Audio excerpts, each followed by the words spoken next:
The moment my wife Dana introduced me as her almost ex-husband at that business dinner, I knew my life had officially entered the seventh circle of corporate hell. "Grant, meet my boss Victor Brann," she said, her voice dripping with the kind of fake sweetness that usually preceded a root canal. "Victor, this is Grant. We still live together, but it doesn't really mean anything anymore." Before we dive deeper into this story, I have one small request. Please subscribe, drop a like, comment, and hit that hype button to boost this channel so more people can discover these incredible Reddit stories. Victor extended his manicured hand across the white tablecloth of Cleveland's most pretentious steakhouse, his smile sharp enough to cut glass. "Pleasure to meet you, Grant. Dana's told me so much about you." I shook his hand, noting the Rolex that probably cost more than my truck. "Funny, she's never mentioned you at all." The silence that followed could have been bottled and sold as awkward. Dana's face flushed red, matching her new lipstick, the expensive kind she'd started wearing to work meetings that ran until midnight. "Well," Victor said, settling back into his chair like a king surveying his kingdom, "perhaps we should order. I recommend the lobster. Dana, you know what you like." The way he said it made my skin crawl. There was an intimacy there, a familiarity that went way beyond boss and employee. I'd been in commercial real estate for 25 years, long enough to recognize when someone was marking their territory. "I'll have the steak," I said, closing my menu with more force than necessary. "Rare, still bleeding." Victor chuckled. "A man who knows what he wants. I respect that, though sometimes we have to adapt our tastes as we mature." Dana's phone buzzed. She glanced at it and smiled, not at me, but at whatever message had just lit up her screen. That smile used to be mine. Now it belonged to late-night texts and mysterious phone calls she took in the garage. "So, Grant," Victor continued, cutting into his salmon with surgical precision, "Dana tells me you're in commercial real estate. Tough market these days." "I do all right. Been working the same territory for 2 decades. You learn to read people, figure out what they really want versus what they say they want." "Fascinating. And what do you think people really want?" I looked directly at him. "Usually, someone else's life." The waiter appeared with wine, a bottle Victor had ordered without asking anyone's preference. Typical alpha male bullshit.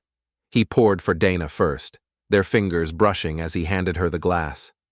"This is wonderful," Dana said, taking a sip. "You have excellent taste, Victor." "I've always believed in investing in quality," he replied. "Whether it's wine, cars, or relationships." That's when it hit me. This wasn't a business dinner. This was an execution. My execution. They'd brought me here to watch them flaunt whatever was happening between them, to rub my face in it like a dog who'd pissed on the carpet. I excused myself to the restroom, needing a moment to process what I'd walked into. The bathroom was all marble and gold fixtures, the kind of place where deals got made and lives got destroyed.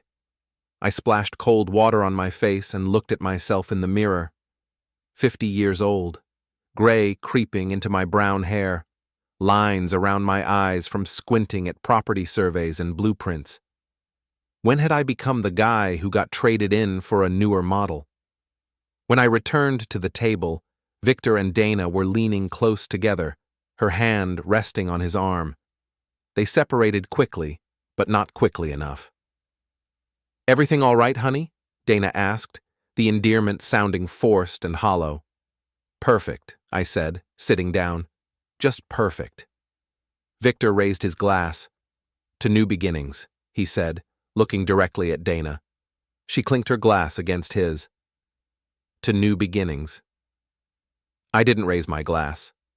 I just sat there, watching my 22-year marriage dissolve in expensive wine and shared glances. The steak arrived, but I'd lost my appetite. "You know, Grant," Victor said, sawing at his salmon, "I feel like we've met before. Your name sounds familiar." That's when the second shoe dropped, because I did know Victor Brann, not personally, but professionally. 3 years ago, His development company had tried to lowball one of my clients out of a prime piece of lakefront property. I'd helped them hold out for fair market value, costing Brann's company about $2 million in profit. Mercer, he continued, his eyes narrowing. Grant Mercer, Lakeside Properties Deal 2021? That's right, I said. Small world. His smile turned predatory. Very small. You cost me a lot of money on that deal. I helped my client get what their property was worth. That's my job. And now I'm helping your wife get what she's worth. The words hung in the air like smoke from a house fire. Dana looked between us, sensing the shift in atmosphere but not understanding it. You two know each other? We have history, Victor said. Don't we, Grant? I stood up, my chair scraping against the floor. Dana, we need to go. Now. Sit down, Grant, she hissed. You're embarrassing me. I'm embarrassing you? I laughed, loud enough to turn heads at nearby tables. Lady, you just introduced me as your almost ex-husband to your boyfriend. I think embarrassment left the building about an hour ago. Victor leaned back, enjoying the show. Please, Grant, don't leave on my account. We're all adults here. Adults don't screw their employees, I said, and they sure as hell don't invite the husband to watch. Dana's face went white. Grant, stop it. Victor is my boss. This is a business dinner. Right. And I'm the Pope. I threw my napkin on the table. Enjoy your business, Dana. Send me the bill. I walked out of that restaurant with what was left of my dignity, but I could hear Victor's laughter following me into the parking lot. As I sat in my truck, hands shaking with rage, I saw them through the window. Victor had moved to my seat. They were holding hands across the table. That's when I knew this wasn't just about an affair. This was about revenge. Victor Brann was taking my wife to get back at me for that real estate deal, and Dana was letting him do it. I started the engine and pulled out of the parking lot, my mind already working on a plan. If Victor wanted to play games, I'd show him what 25 years in commercial real estate had taught me about leverage. The gloves were officially off. 3 days after the dinner from hell, I found the smoking gun on our shared computer. Dana had left her email open, either from carelessness or because she wanted me to find it. Either way, there it was. Months of correspondence that made my stomach turn. Can't wait to feel your hands on me again, read one from Dana to Victor. Last night was incredible. When can we meet at the usual place? His response was equally graphic. Tomorrow, 2 p.m., same hotel. Wear the red dress I bought you, the one your husband will never see you in. I printed everything. 17 pages of explicit emails, hotel confirmations, restaurant receipts, charged to Victor's corporate card. My wife of 22 years had been living a double life, and she'd documented every sordid detail. The worst part wasn't the private talk, though that felt like swallowing broken glass. It was the way they talked about me. Grant suspects nothing, Dana had written. He's so wrapped up in his little real estate deals, he doesn't notice I'm never home anymore. Victor's reply, good. Keep him in the dark until we're ready. I want to see his face when he realizes he lost everything. I sat in my home office, surrounded by evidence of my wife's betrayal, and felt something cold settle in my chest. This wasn't just an affair. This was a calculated campaign to destroy me, orchestrated by a man who held grudges like vintage wine. My phone rang. Big Mike from the boxing gym. Grant, you coming in today? You missed your usual session yesterday. Not feeling great, Mike. Personal stuff. Want to talk about it? I've got time and a heavy bag with your name on it. 40 minutes later, I was at Southside Boxing, wrapping my hands and trying to punch away the image of my wife in Victor's arms. Mike, 65 and built like a brick shithouse, held the heavy bag while I worked out my rage. She's cheating, I said between punches. With her boss. The same asshole who tried to screw over the Lakeside deal. Ouch. Mike absorbed the impact as I threw a particularly vicious right hook. You got proof? Enough to sink a battleship. What you gonna do about it? I stopped punching and looked at him. Mike had been through 3 divorces and came out swinging every time. If anyone understood betrayal, it was him. I'm going to destroy them both, I said, legally, professionally, and socially. By the time I'm done, they'll wish they'd never heard my name. Mike nodded approvingly. Now you're talking, but be smart about it. Don't let anger make you stupid. That evening, I started my research. Victor Brann, 52, CEO of Brann Development Corporation. Married to Patricia Brann for 18 years, 2 kids in private school. His company specialized in luxury residential and commercial properties throughout Ohio. More importantly, his company was publicly traded, which meant he had a board of directors and shareholders who wouldn't appreciate their CEO using company resources to conduct an affair. The hotel bills, restaurant charges, even the red dress, all paid for with corporate funds. I also discovered something interesting about Dana's company, Pinnacle HR Solutions. They had strict policies about workplace relationships, especially between supervisors and employees. Relationships had to be disclosed to avoid conflicts of interest. According to the employee handbook I found online, failure to disclose could result in termination. My phone buzzed with a text from Dana. Working late again tonight. Don't wait up. I texted back, have fun at work, honey. But I knew she wasn't at work. According to her email, she was meeting Victor at the Marriott downtown, room 1247.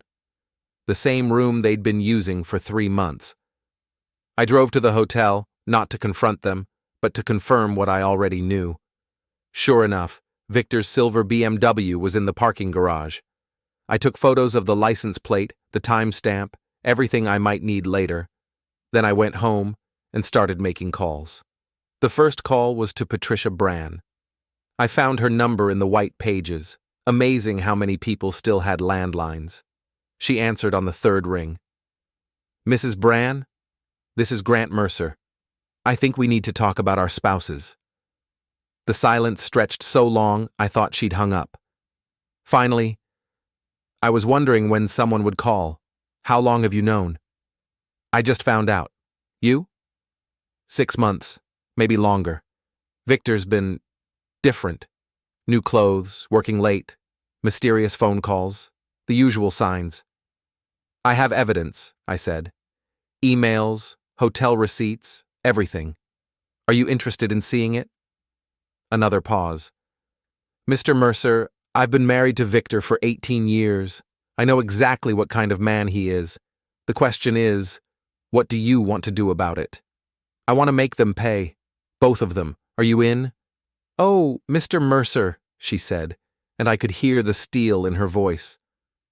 I've been waiting for this conversation for months. When can we meet? We arranged to meet the next day at a coffee shop in Westlake, far from both our neighborhoods. As I hung up, I felt the first stirring of hope I'd experienced in days. Victor thought he was playing chess, moving pieces around the board to his advantage. He was about to learn I'd been playing the long game my entire career. My phone rang again. This time, it was my daughter, Sophie, calling from her apartment near Case Western. Dad, Mom told me you guys are having problems. Is it true you embarrassed her at some business dinner? Even my own daughter was getting Dana's version of events. Sophie, there's a lot you don't know about what's been going on. She said you've been paranoid and jealous, making accusations about her boss. That doesn't sound like you. It's not paranoia when they're really out to get you, sweetheart. Your mother is having an affair. The silence on the other end told me everything. Sophie knew. Maybe not the details, but she knew. Dad, It's okay, Sophie. You don't have to choose sides, but don't believe everything your mother tells you about what happened at that dinner. I'm not the villain here. After we hung up, I poured myself 3 fingers of bourbon and sat in my recliner, staring at the wall of family photos.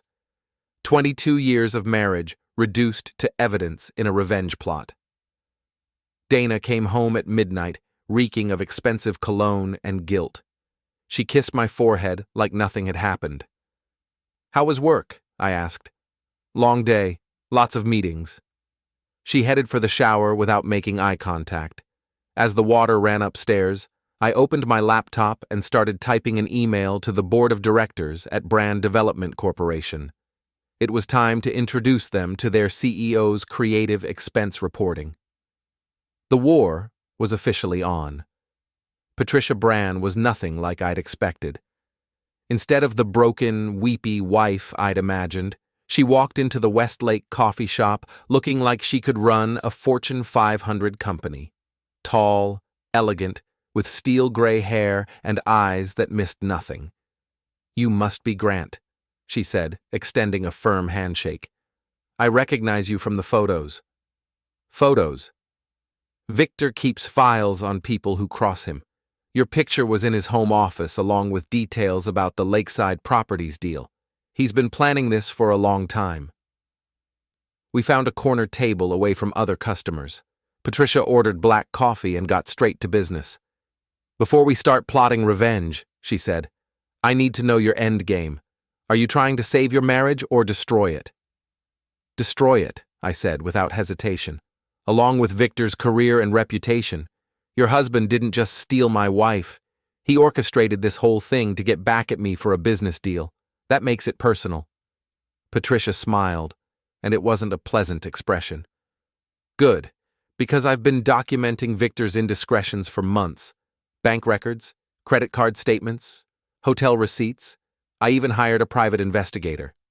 She slid a manila folder across the table. Inside were photographs of Victor and Dana entering the Marriott, leaving restaurants, kissing in his car. The PI had been thorough. "Why didn't you confront him?" I asked. "Because I wanted everything documented before I made my move. Victor's company is worth $12 million. In a divorce, I'm entitled to half of that, plus alimony and child support. But if I can prove he used company funds for personal expenses, including this affair, I can claim damages for breach of fiduciary duty." "You're going to sue him?" "I'm going to own him," she corrected, "and your wife is going to be collateral damage." I liked Patricia Brann. She thought like a businesswoman, not an emotional victim. We spent the next hour coordinating our attack strategy. First, we'd expose the affair to their respective employers. Patricia had already prepared a detailed report for Victor's board of directors, complete with financial records showing company funds used for personal expenses. I would file a complaint with Dana's HR department about the undisclosed relationship. Second, we'd make sure their social circle knew exactly what kind of people they were dealing with. Patricia had connections throughout Cleveland's business community. I knew every real estate agent, contractor, and property developer in the city. Between us, we could make sure Victor and Dana became social pariahs. "There's one more thing," Patricia said as we prepared to leave. "Victor's planning something. He's been meeting with lawyers, moving money around. I think he's going to try to force you into a financial corner." "What do you mean?" "He knows your business, Grant. He knows your clients, your deals, your weaknesses. I've seen him destroy people before. He's methodical about it." That afternoon, I drove to my office and started making calls. My first stop was Jim Morrison, president of the Cleveland Commercial Real Estate Association. Jim and I had worked together for 15 years. "Grant, good to hear from you. What's going on?" "Jim, I need to ask you about Victor Brann. Has his company been trying to poach any of my clients?" Long pause. "Grant, I probably shouldn't tell you this, but Victor called me last week. He was asking about your client list, your current deals. Said he was looking for partnership opportunities." "What did you tell him?" "Nothing specific, but he seemed to know a lot already. He mentioned the Morrison Industrial Park deal and the Riverside Shopping Center project. Those aren't public knowledge yet. Someone was feeding Victor information about my business. The only people who knew about those deals were my clients, my attorney, and Dana. She'd been accessing my files, my client information, everything. While I was sleeping next to her every night, she was downloading my entire business operation and handing it to my enemy. I hung up with Jim and immediately called my attorney, Sarah Chen. Sarah, I need you to change all the passwords on our shared files, and I need a new email address that my wife doesn't know about. Grant, what's going on? Industrial espionage. My wife's been feeding information to a competitor. How much trouble am I in? Depends what she accessed and how she got it. If she used your passwords without permission, that could be a crime. But if you shared access voluntarily, I gave her the passwords 2 years ago so she could help with filing. I never revoked access. Then legally, she had permission, but morally, that's a whole different story.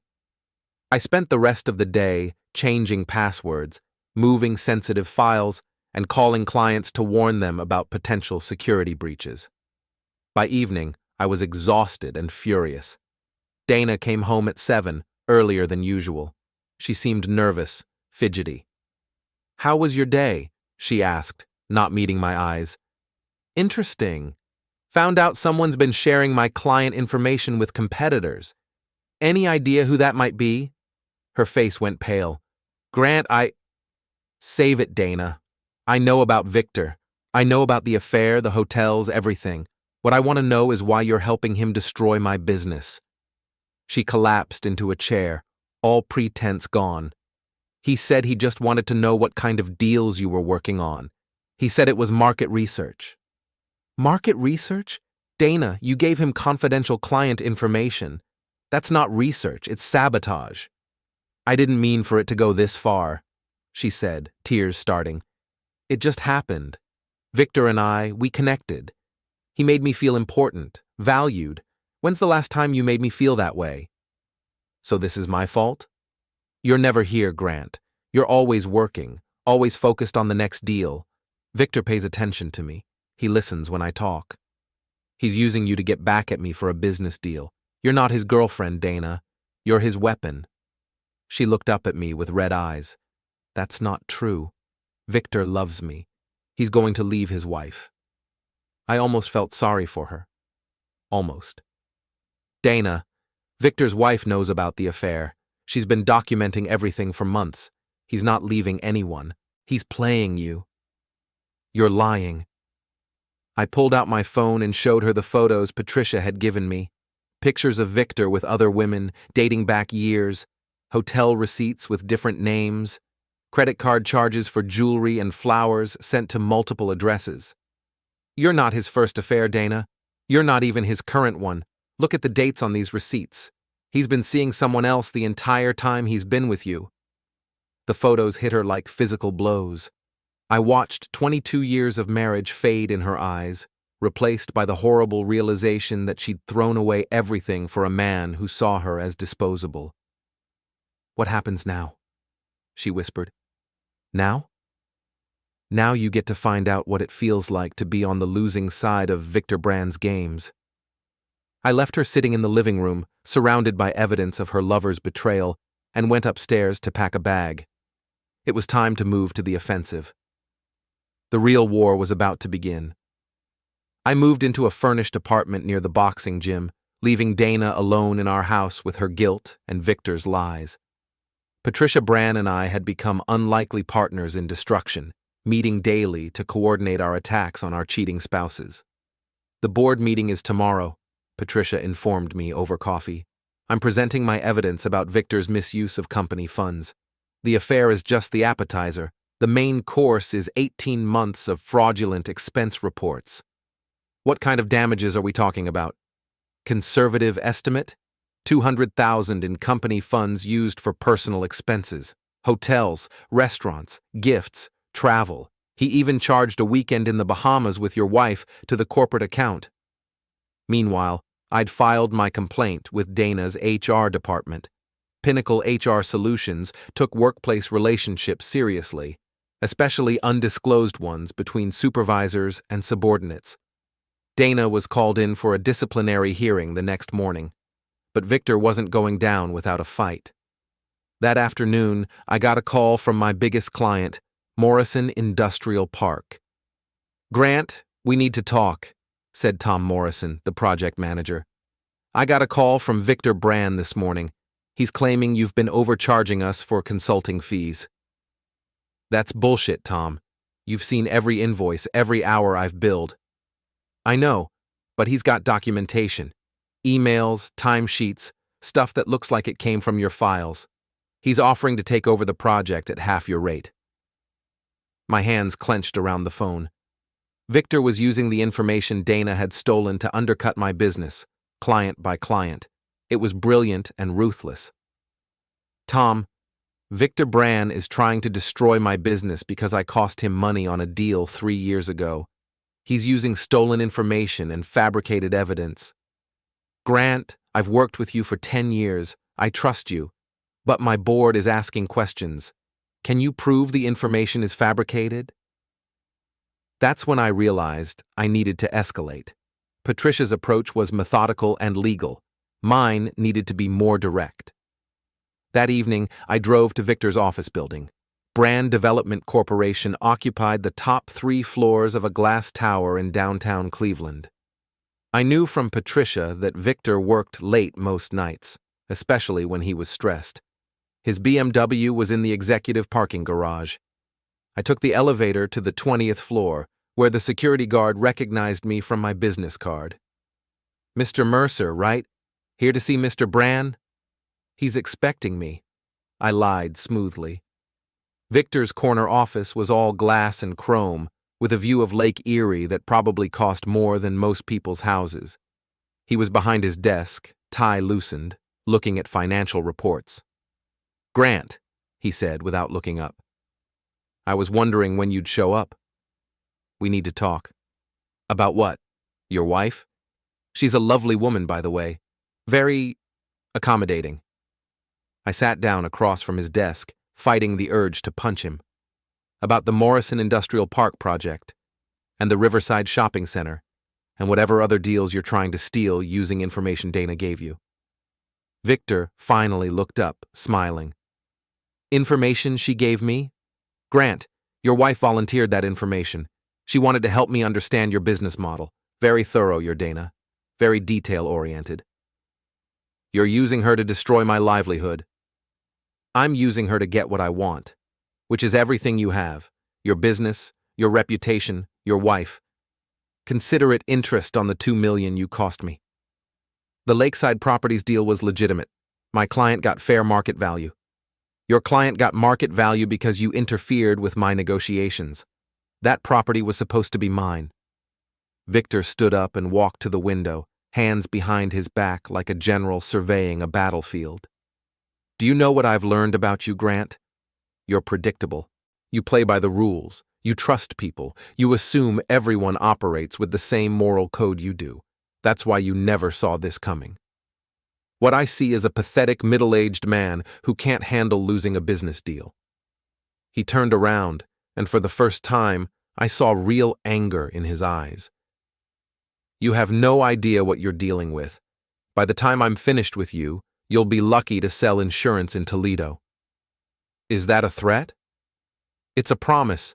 Your wife gave me everything I need to destroy your business. Client lists, financial records, contract details. I'm going to systematically steal every deal you have in the pipeline. I stood up, my hands clenched into fists. You want a war, Victor? You've got one. But you made one mistake. What's that? You assumed Dana was the only one with access to confidential information. Victor's smile faltered. What do you mean? I mean, your wife has been very helpful. Bank records, expense reports, documentation of every fraudulent charge you've made in the past 2 years. Did you know Patricia hired a private investigator 6 months ago?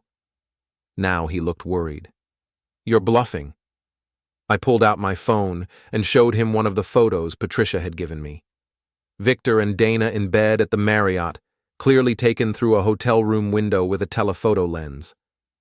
Your wife's divorce attorney is going to love these, especially when they're presented alongside evidence that you used company funds to pay for the hotel room. Victor's face went white. You snake. The board meeting is tomorrow morning, Victor. Patricia's presenting her evidence about your creative expense reporting. Dana's disciplinary hearing is at 10. By noon tomorrow, You'll both be unemployed. I headed for the door, then turned back. Oh, and Victor? You might want to check your corporate credit card statements. I'm pretty sure your board is going to have questions about that weekend in the Bahamas. I left him standing in his glass tower, finally understanding that he wasn't the only one who could play dirty.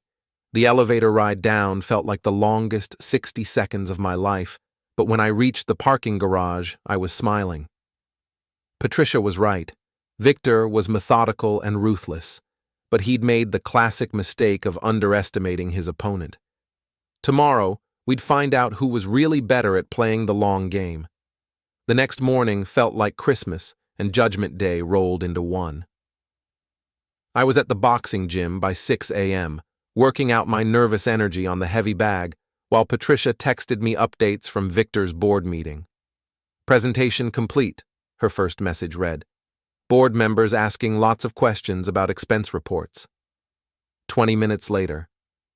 Victor trying to explain Bahamas trip as business development. Not going well. By 8 a.m. Emergency session called. Victor asked to leave the room while board deliberates. I was toweling off when my phone rang. Dana, crying. Grant, they fired me. They called it gross misconduct and failure to disclose conflicts of interest. I don't understand how this happened. You don't understand? Dana, you were sleeping with your boss and feeding him confidential information about my business. What did you think would happen? Victor said it would be okay. He said we just had to be careful until... Until what? Until he destroyed my career and ran off with you?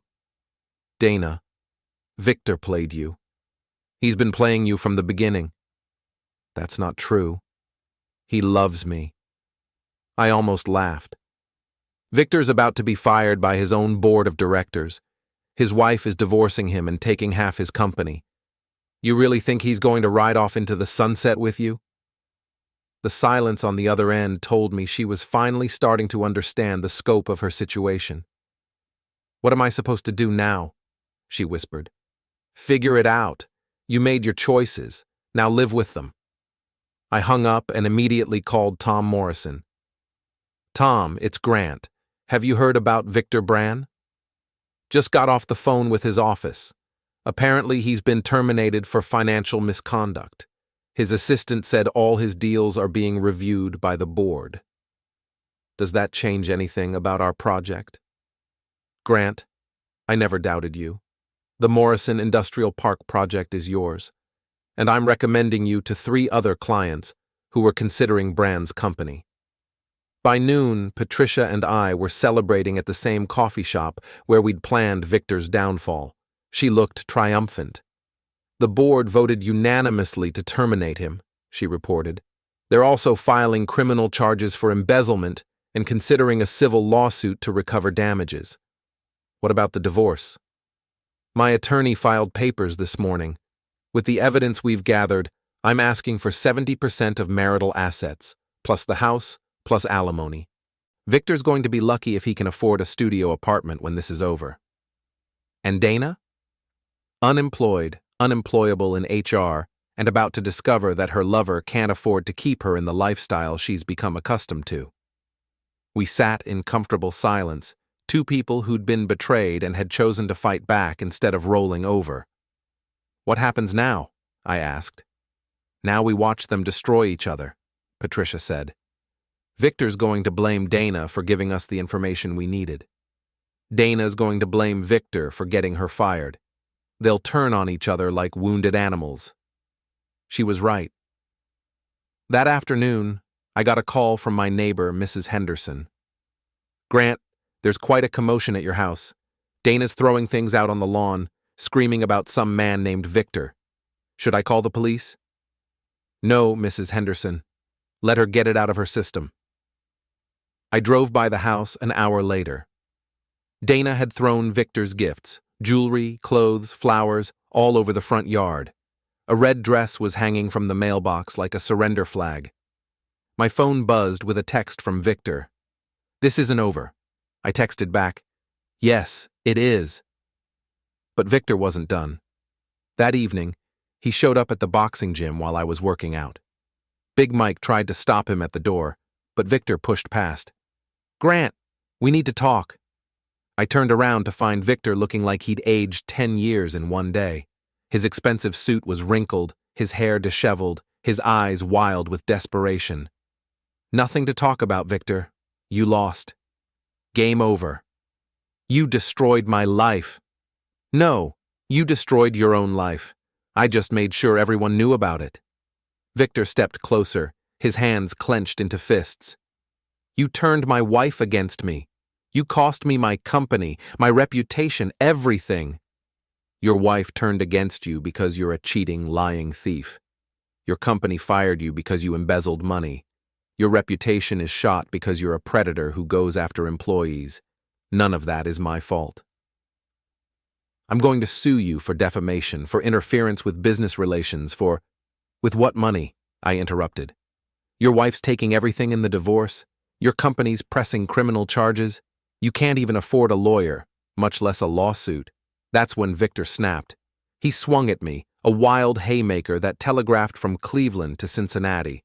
I ducked easily and drove my fist into his solar plexus. He doubled over, gasping. "Stay down, Victor," I warned. "You've embarrassed yourself enough for one lifetime." But he came at me again, this time with a broken bottle he'd grabbed from the trash. Big Mike stepped in, wrapping Victor in a bear hug that lifted him off his feet.